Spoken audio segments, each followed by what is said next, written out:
Oi gente, tudo bem? Eu sou a Ana Lu e eu li A Glória e Seu Cortejo de Horrores, da Fernanda Torres. Eu recebi esse livro da Companhia das Letras para resenhar para a revista Pollen e eu gostei dele. Ele foi o meu primeiro contato com a autora. Eu não li nem o livro de crônicas dela e nem o Fim, que foi seu primeiro romance. Então comecei por esse aqui e vou contar para vocês o que foi que eu achei. Bom, o livro vai contar a história de um ator de meia idade, o Mário Cardoso, que eu não sei porquê eu cismei de imaginar ele com a cara do Agostinho Carrara, da Grande Família. Não sei se é porque ele chama Pedro Cardoso e o protagonista Mário Cardoso.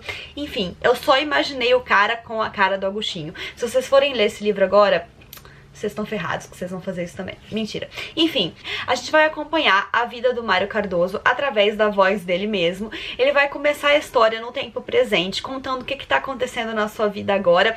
E esse começo me remeteu muito ao livro Estação 11. Alguém já leu? Ele é uma distopia, é fantasia, não tem nada a ver com esse livro aqui. Mas Estação 11 começa num ensaio de uma montagem de Rei Lear, do Shakespeare. E aqui acontece a mesma coisa. Então, ele tá ensaiando para uma montagem de Rei Lear, que foi ele que inventou. Ele tá no papel do Rei Lear e ele é o produtor, só que a gente sabe que não tá dando certo, a gente vai acompanhar que não tá tendo público, aquela coisa do teatro, de quem quer fazer teatro, mas que não tá rolando, sabe assim? E ele então vai contar a trajetória dele. Eu acho o título desse livro muito propício e muito sagaz, porque é realmente a glória e seu cortejo de horrores. Porque quando você imagina a vida de um ator consagrado pela televisão, que foi o caso do Mário, você imagina essa glória.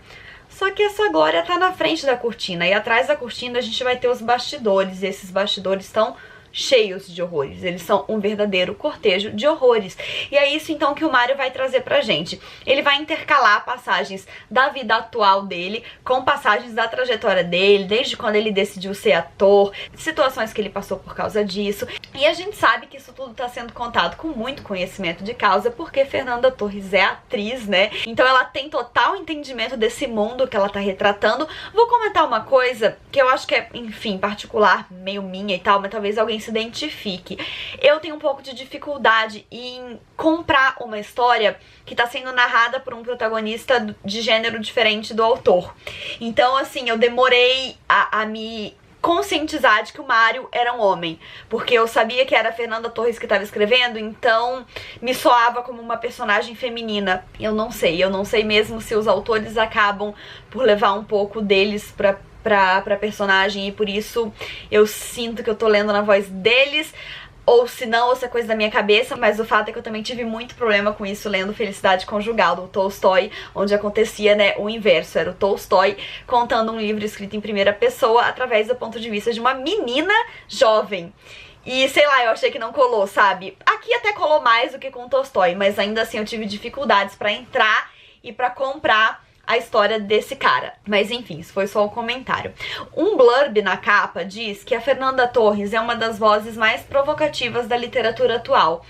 E eu concordo. Falei que eu ainda não li nenhuma outra obra dela, mas se tem uma coisa que esse livro ele é provocativo. Ela é muito irônica, ela é muito cínica, ela vai realmente alfinetar. Tem uma parte que ela vai falar dos estudantes jovens de teatro, que são todos moralmente de esquerda, só que aquela esquerda meio caviar, sabe? Porque na hora do vamos ver, eles querem ficar quietinhos na cama deles com os iPhones e não querem realmente lutar pelos ideais. E, cara, isso é um soco no estômago muito grande, porque é muito verdade, né?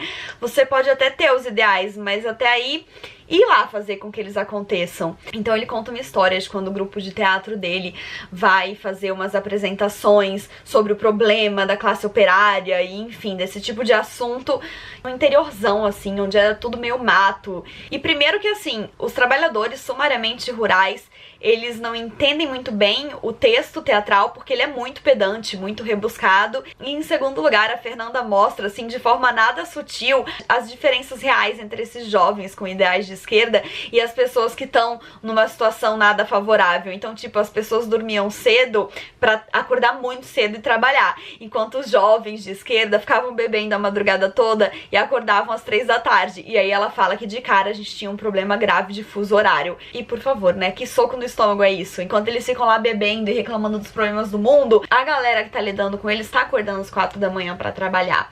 Ela fala muito desses estereótipos do estudante de teatro ser contraventor e querer mudar o mundo, e de como quando eles vão ficando velhos a coisa vai mudando. Ele fala assim, em um determinado momento, o protagonista, que era muito comum entre estudantes de teatro, criticar a grande emissora de televisão, que a gente sabe qual que é, mas ela não dá nome aos bois.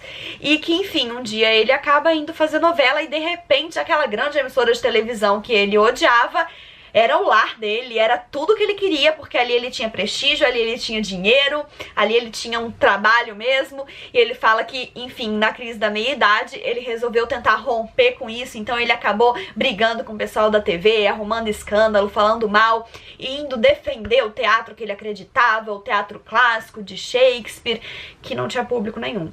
E, gente, isso é muito real. Eu tenho formação em teatro também, né? Eu tenho DRT e tudo.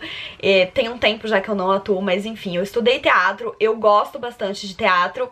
E eu passei por muito disso que ela tá contando, esses diálogos de, tipo, botar fogo, metaforicamente, é claro, nas grandes emissoras e acreditar naquele teatro ali, aquele teatro de raiz, mas que no fim das contas realmente não tem público. E é muito triste, a gente fica muito desiludido e realmente é um cortejo de horrores, porque dá muito trabalho e ao mesmo tempo a gente vê uma pedância intrínseca, assim, naquele conteúdo diferente, naquele conteúdo revolucionário, que na verdade é um revolucionário pão com ovo. Então, assim, eu entendi muito do que ela tava falando ali, apesar de não ter, né, nenhum décimo da vivência que ela tem ou do que o próprio personagem tem. Falando nesse assunto, inclusive, eu acho que esse livro não é tão acessível às pessoas que não participaram de nenhuma forma desse meio, porque ela cita muitos teatrólogos e textos famosos de teatro, linguagens de teatro, que se eu não tivesse estudado eu não saberia. Sei lá, pra mim não é algo que seja de conhecimento comum.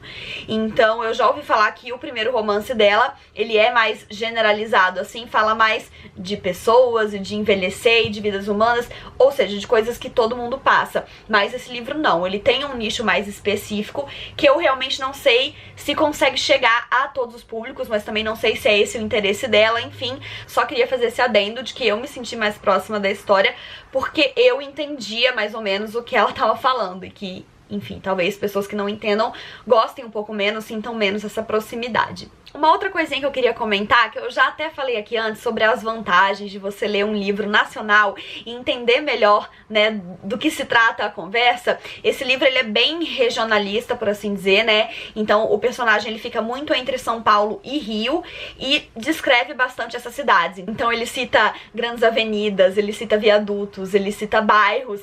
E eu conheço São Paulo e conheço o Rio, então eu entendia do que ele tava falando, né? Quando ele falava de um bairro, eu sabia meio que como era o clima do bairro. Quando ele falava de um viaduto, eu sabia que viaduto era aquele. Quando ele falava de um túnel, eu entendia o trânsito dentro do túnel. Enfim, então eu acho que esse tipo de coisa acaba deixando a gente ainda mais próximo da história, né? É sempre interessante a gente ler um livro que é localizado num lugar em que a gente entende as coisas, porque parece que a gente pega mais a alma do negócio. Mas enfim, como eu acho que já deu pra perceber, eu gostei bastante da voz dessa autora, gostei da construção do personagem, gostei da narrativa.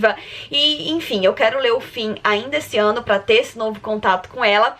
Mas já tô ansiosa por novas obras, como muita gente tem dito por aí. Eu acho que o fato dela ter lançado um segundo livro meio que consolida ela, assim, nessa carreira de escritora. Então ela não fez lá só um livro que deu certo e parou. Ela escreveu um outro que é bastante bom, que é bastante sólido. E então eu acredito que a gente ainda pode esperar bastante coisa vindo dessa cabeça, e que eu com certeza vou estar ansiosa pra conferir assim que sair. E então é isso, gente. Espero que vocês tenham gostado desse vídeo. Não esqueçam de se inscrever no canal se ainda não forem inscritos e dar um joinha se curtiu, porque isso ajuda muito o canal a crescer. Um beijo e até a próxima. Tchau!